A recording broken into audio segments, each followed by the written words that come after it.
Okay, Bryce, tell us what you know. So what we have here, obviously a tragic plane crash. The plane, it was a Cessna Skylane, single engine. There was a single occupant in the plane who died of injuries sustained in the crash. What can you tell us about where the plane took off, where it was heading, any distress calls? Right, so the plane was at Newark Heath Airport. It took off and about 1 minute later crashed here off of Linville. Any distress calls beforehand that would have indicated there was something wrong? So at this time, obviously this is an ongoing investigation. The FAA is here. There's going to be a lengthy investigation to see if that if there were distress calls, what exactly went on prior to the crash, and we're going to be looking into that. It sounded like from people who may have seen this happening that the plane may have struck a guardrail and then went down the hill before it came to its final resting point. Was there was there a fire? Can you tell us anything about the crash itself? Right, so obviously with any plane crash involving trees, there is a wide area of debris. The plane struck some trees, came down, struck a guardrail, and then went over this hillside here. Did have you noticed, did anybody actually witness the crash to help you guys put pieces together? So at this time, we're still trying to identify witnesses, someone who may have seen the crash. Like I said, ongoing investigation. We're going to be trying to identify those people who may have saw it, may know what's going on with the crash. There is, the body is still covered there. Any idea how long it will take to remove the body? Has the coroner been notified? Right, so the coroner has been notified. They were en route.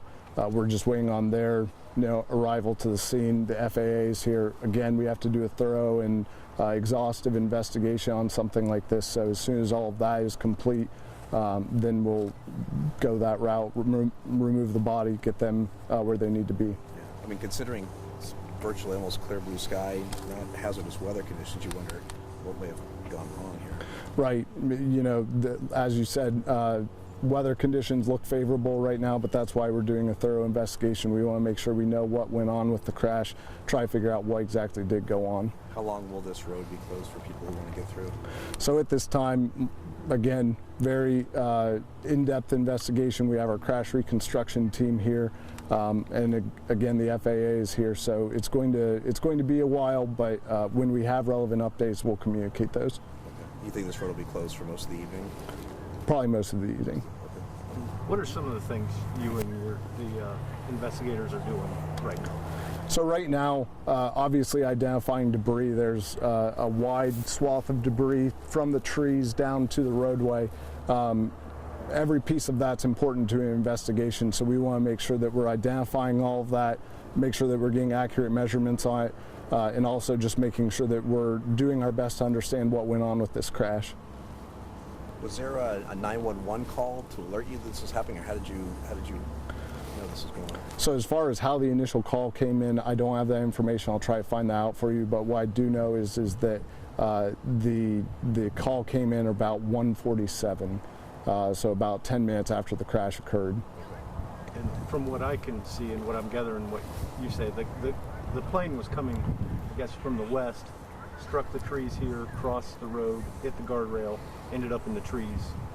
That's correct. So from the debris that we can see up here and just broken branches, evidence at the scene, it does look like it struck some trees before it went across the roadway and struck the guardrail before it landed over the hillside here. You're lucky that this didn't hit houses. It's really close to some houses here. Right. So that's something, obviously a tragic situation, something that, worst nightmare for anyone to lose a loved one, for them to be involved in a crash like this. But yes, no houses, no other pedestrians or anything like that were struck because of this. Do you know where the plane might have been going? So we don't have that information yet. All we know is that it came from Newark Heath, about 1 minute in the air, and then it crashed. And it's like your accident reconstruction team that's out here working that we see out here now? Right, so the accident reconstruction team, if you look, there's a tripod with a total station on it. They're using that to accurately map points relative to each other for their crash investigation. And you don't know anything about the pilot that was in the plane in terms of next of kin. If they've been there, you're trying to notify them. Right. How do So you do that? right. So they're trying to be notified at this time, and we're just keeping the identity of the pilot confidential, just because we want to give the family members that respect and them that respect, just because we value that and want to make sure that they're treated right. Hey, Sarge, in case we didn't get it, can I get your name again? Yeah. It's Sergeant Bryce A. Nyhiser, B-R-I-C-E, Nyhiser, N-I-H-I-S-E-R. And I'm a public information officer with the Ohio State Highway Patrol. I came up late. Yeah, I no, missed you're that, fine. So I just kind of wanted to go over kind of what you might have Yeah. said before I walked up. I guess the initial call when it came out, and what was said to you guys. Right. So initially, the call came in that a plane had crashed near here. Troopers responded to the scene. The FAA is on scene. They're doing their investigation as well, and we're just trying to do a thorough and accurate investigation. We know that the plane came from Newark Heath Airport, was in the air about 1 minute before it crashed. And do we know how large of a plane this is, or how many people on board? Right. So this was a single engine Cessna Skylane. It was a single occupant, and that's what we know at this time. And anything in terms of distress call coming from the pilot, anything like that you know of?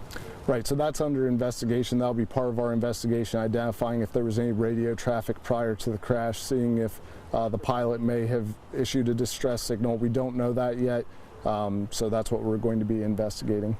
All right, great. I think other than that, I was here for the rest of it, so Okay. appreciate it. Thank you. Yep.